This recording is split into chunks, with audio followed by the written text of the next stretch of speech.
Prove that the parallelogram circumscribe a circle is a rhombus, यानी कि एक parallelogram ने अगर किसी सर्कल को अपने अंदर रखा है तो आपको बताना है कि वो वही रोम्बस कहलाएगा। पैरेललोग्राम ने रखा है तो पैरेललोग्राम की कंडीशंस होती है कि भाई अपोजिट साइड्स आर इक्वल, यानी कि A B is equal to C D, parallelogram है तो। और C B is equal to भाई ए डी होगा कि नहीं होगा, ये कह दो B C is equal to A D होगा कि नहीं होगा, यस या नो। चलो ठीक है भाई। अब आगे आप देखिएगा इस कंडीशन के हिसाब से हमको वे पैरेललोग्राम में अब कहता क्या है, रोम्बस होने की कंडीशन क्या होती है कि भाई चारों की चारों साइड यानी कि A B is equal to C D is equal to D C is equal to A D होना चाहिए, यानी कि चारों की चारों साइड बराबर हो जानी चाहिए। ये रोम्बस की कंडीशन होती है। रोम्बस अपनी कंडीशन को कैसे मनवाएगा वो चीज समझना आप यहाँ पर। हमको कुल मिला के लास्ट में देखो, लास्ट में चाहिए क्या वो लिखो जो प्रोडक्ट चाहिए। लास्ट में चाहिए बेटा A B is equal to B C is equal to C D is equal to A D. Last की कंडीशन ये चाहिए कि नहीं चाहिए ना, चलो लिख दिया।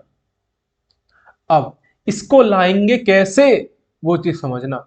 ए B is equal to C D है और B C is equal to A D है, यानी कि अगर मैंने कहीं ना कहीं ये प्रूफ कर डाला कि A B is equal to B C हो जाए, A B is equal to B C दे, तो मैं आंसर कहीं ना कहीं सही आ जाएगा। चलो इससे पहले लिखने से पहले आपको थ्योरम याद है, थ्योरम 10.2 क्या कहता है कि भैया एक्सटर्नल पॉइंट से अगर कोई टेंजेंट ड्रॉन करते हैं एक सर्कल पर तो भाई इक्वल होता है। स्टेटमेंट देखना बेटा, the tangent drawn from an external point to a circle are equal. अगर कोई टेंजेंट ड्रॉन करता हूं एक्सटर्नल पॉइंट से सर्कल पर तो इक्वल होगा, यानी कि ये वाली साइड भैया इसके बराबर है। सो आप लिख सकते हो we can observe that we can observe that AE हमको देखो अब यहां पर क्या चाहिए, हमको चाहिए बेटा कि AB प्लस का BC इज इक्वल्स टू बेटा AB प्लस का यहाँ पर CD चाहिए, CD चाहिए AB प्लस का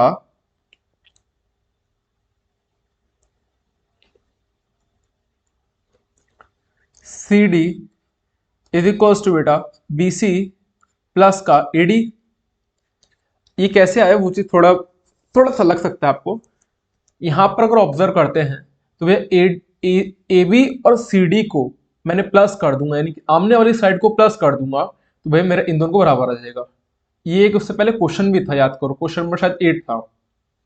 तो ये निकालते कैसे बेटा, जैसे मैंने कहा A B is equals to A B plus का C D is equals to B C plus का ए डी के बराबर है। तो जो ए बी है वो क्या है हमारा प्रोडक्ट है, यानी कि प्लस में ए ई प्लस का ई बी करूंगा मैं, और सी डी की बात करता हूं बेटा तो ये हो जाएगा सी जी प्लस का जी डी। थोड़ा थोड़ा आ रहा है, क्वेश्चन नंबर 8 करवाया था मैंने, उस क्वेश्चन पर ध्यान दिया होगा तो ये क्वेश्चन आराम से आ जाएगा आपको। बेटा बी सी कैसे निकला है, बी से लेके एफ तक के डिस्टेंस प्लस का एफ सी प्लस का एडी कैसे निकला बेटा, ए एच प्लस का एच डी। नाउ अब आप सिंपल सिंपल लिख दीजिए ए किसके बराबर है, ए एच के बराबर है कि नहीं है, बाय यूजिंग द थ्योरम 10.2 जो ऊपर लिखा है। स्टेटमेंट पूरी एज इट इज आप उतार सकते हो, ठीक है। फिर ईबी किसके इक्वल है बेटा, ईबी किसके इक्वल है बेटा, बी से लेके एफ तक के डिस्टेंस के बराबर है बेटा। चलो लिख दो भाई आगे, सी जी इज इक्वल टू बेटा किसके इक्वल है बताओ, सी जी किसके इक्वल है, एफ सी के इक्वल है बेटा। सिमिलर कंडीशन, और जीडी किसके इक्वल है बेटा, जीडी है हमारा एच डी के। अब लिखना यहां पर इक्वेशन 1 1 2 3 और 4, इन चारों इक्वेशन को ऐड करो।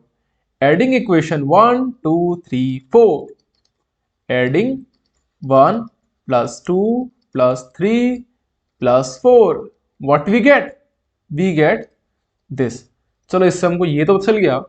अब देखो A B is equal to A B plus का C D is equal to B C plus का ए डी। तो हम बेटा ए बी की सी डी की जगह ये लिख सकते हैं क्या? ए बी लिख सकता हूं कि नहीं? देखो हमने पहले प्रूफ कर रखा था ये ए बी सी डी का पैरेललोग्राम है, तो हम कह सकते हैं ना कि A B is equal to C D, और इधर बेटा बी सी को एज इट इज और ए डी को मैं लिख सकता हूं बी सी। तो अगर मैं इन दोनों को ऐड करता हूं तो क्या पता चलता है कि 2 ए बी किसके बराबर है? 2 बी सी के बराबर है, यानी कि ए बी किसके बराबर हो गया बेटा? कुल मिला के बी सी के बराबर हो गया। यही तो लाना था अपने को, समझ में आया कि नहीं? अगर A B equal to B C के बराबर हो गया, A B equal to B C के बराबर हो गया, तो भैया ए बी अपना सी डी के बराबर भी था, और बी सी किसके बराबर था बेटा? ए डी के बराबर था। तो चारों की चारों साइड ये बराबर हो गई। So we can say that ABCD is a parallelogram.